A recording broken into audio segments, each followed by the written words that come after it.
పెనమలూరు టీడీపీలో టికెట్ రచ్చ కాకరేపుతోంది. టీడీపీకి రాజీనామా చేసే దిశగా బోడే ప్రసాద్ వర్గం అడుగులు వేస్తోంది.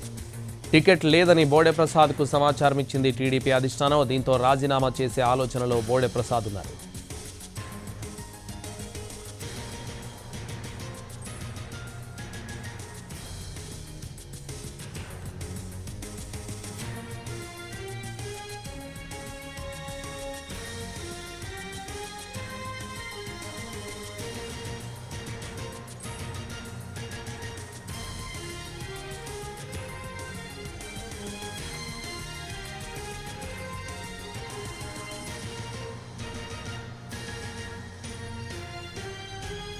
పెనమలూరు టీడీపీలో టికెట్ రచ్చ కాకరేపుతోంది. టీడీపీకి రాజీనామా చేసే దిశగా బోడే ప్రసాద్ వర్గం అడుగులు వేస్తోంది.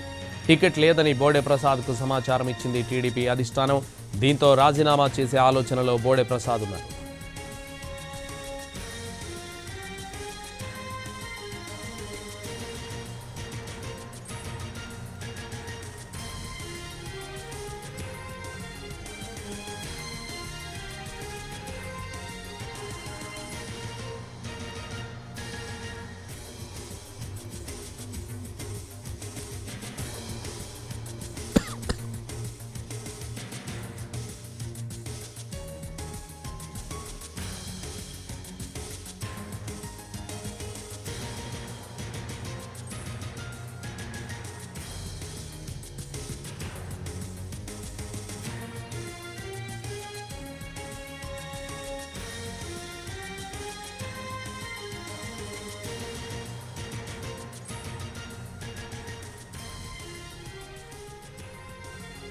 పెనమలూరు టీడీపీలో టికెట్ రచ్చ కాకరేపుతోంది. టీడీపీకి రాజీనామా చేసే దిశగా బోడే ప్రసాద్ వర్గం అడుగులు వేస్తోంది.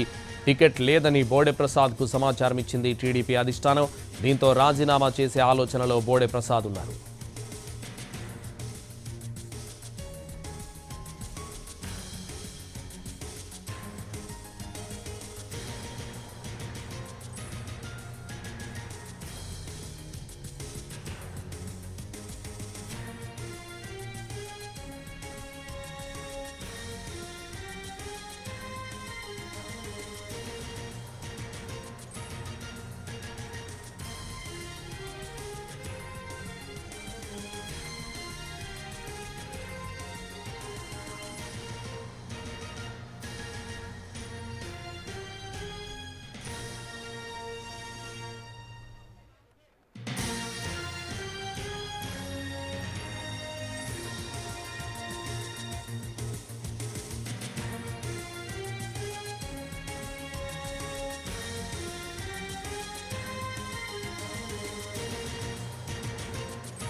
అందరికీ నమస్కారం.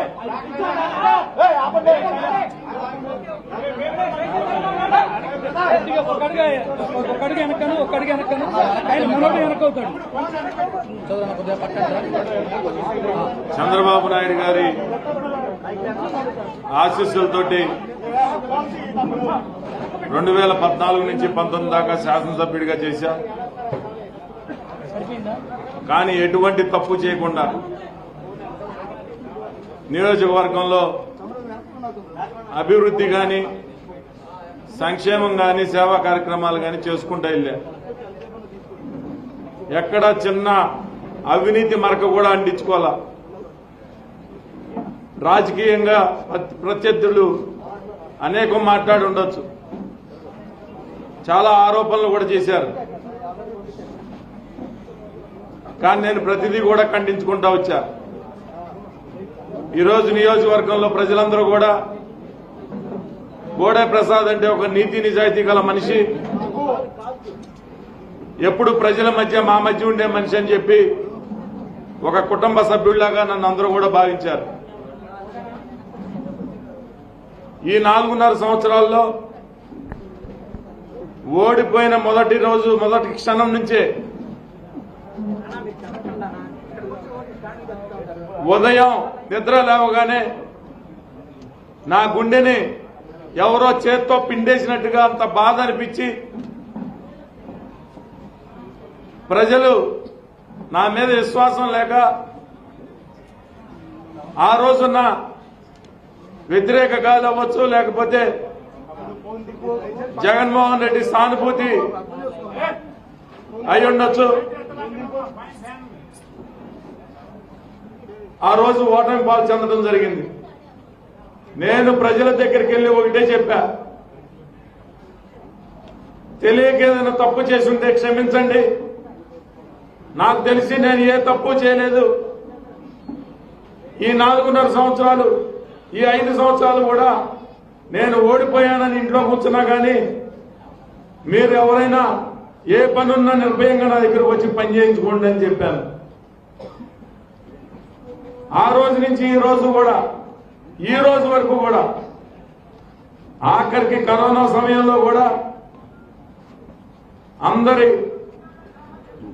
అధికారంలో ఉన్న నాయకులందరూ మాస్కులు వేసుకుని ఇళ్లలో కూర్చుంటే పేద ప్రజలకి కూరగాయలు పంపిణీ దగ్గర నుంచి ఈ 3.5 సంవత్సరాల్లో పార్టీ ఆదేశించిన ప్రతి కార్యక్రమం తూచా తప్పకుండా ₹1 కూడా నేను ఎవరి దగ్గర అభ్యర్థించకుండా నా సొంత డబ్బులతో, నాకు ఆస్తులున్నా లేకపోయినా సంవత్సరానికి ₹1 కోటి ఖర్చు పెట్టుకుంటా పార్టీని అభివృద్ధి చేసుకుంటా వచ్చా.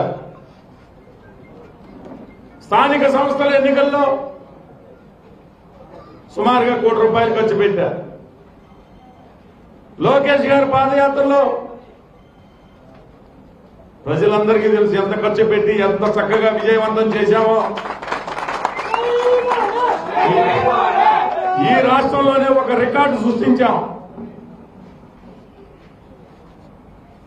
ఆ తర్వాత మొన్న దళిత కచేరీ పెట్టాం, మొన్న తాడేపల్లి గుడి వెళ్ళాం, గుడివాడ వెళ్ళాం. చంద్రబాబు నాయుడు గారు ఆదేశించిన ఏ కార్యక్రమం కూడా విజయవంతం అయ్యే విధంగా ఇక్కడ ఉన్న కార్యకర్తలు, పెనమలూరు నియోజకవర్గ కార్యకర్తలంతా కూడా ఒక కుటుంబంలాగా, నన్ను ఒక కుటుంబ యజమానిలాగా భావించి నేను ఏ పిలిపిస్తే ఆ పిలుపుకి అందరూ కూడా గౌరవించి విజయవంతం చేయడం జరిగింది. ఈ రోజు కూడా రేపు 17వ తేదీ చిలకలూరుపేటలో జరగబోయే సభకి నియోజకవర్గంలో ఉన్న పెద్దలతో సమావేశం నిర్వహిస్తా ఉంటే మధ్యలో పార్టీ కార్యాలయం దగ్గర నుంచి నాకు ఫోన్ చేసి, బాబు గారు చెప్పమన్నారు, మీకు అకామిడేట్ చేయలేకపోతున్నామని చెప్పి తెలియచేయడం జరిగింది. నేను ఒకటే అడుగుతా ఉన్నా, ఈ 4.5 సంవత్సరాల్లో నేనేమైనా తప్పు చేశానా? లేకపోతే ఈ నియోజకవర్గంలో సర్వేలు నాకు అనుకూలంగా లేవా? మరి నాకు అవకాశం కల్పించలేనప్పుడు నిన్న IVRS పెట్టి మరి నాకు కూడా ప్రజల దగ్గర నుంచి అభిప్రాయ సేకరణ ఎందుకు తీసుకున్నారు?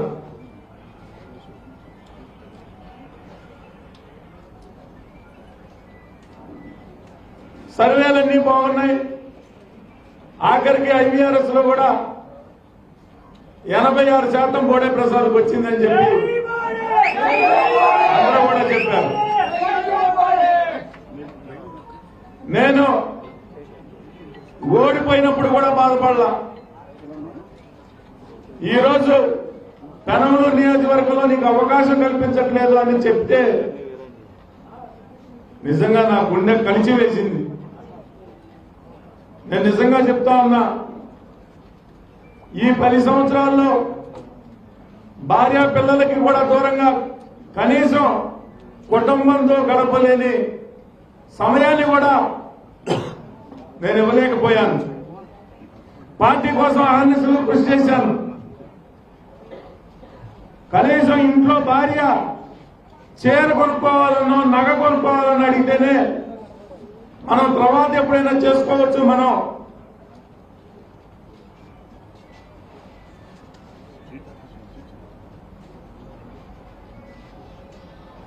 తర్వాత కొనుక్కోవచ్చు, ముందు పార్టీని విజయవంతంగా నడిపించాలి, ముందుకు తీసుకెళ్లాలని నేను నా దగ్గర ఉన్నా లేకపోయినా ఈ రోజు వరకు కూడా కోట్ల రూపాయలు ఖర్చు పెట్టి పార్టీని ముందుకు తీసుకెళ్లా. నిజంగా నాకు చాలా బాధగా ఉంది. కానీ నేను చంద్రబాబు నాయుడు గారి భక్తుడినే. ఈరోజు ఇక్కడ ఉన్న కార్యకర్తలు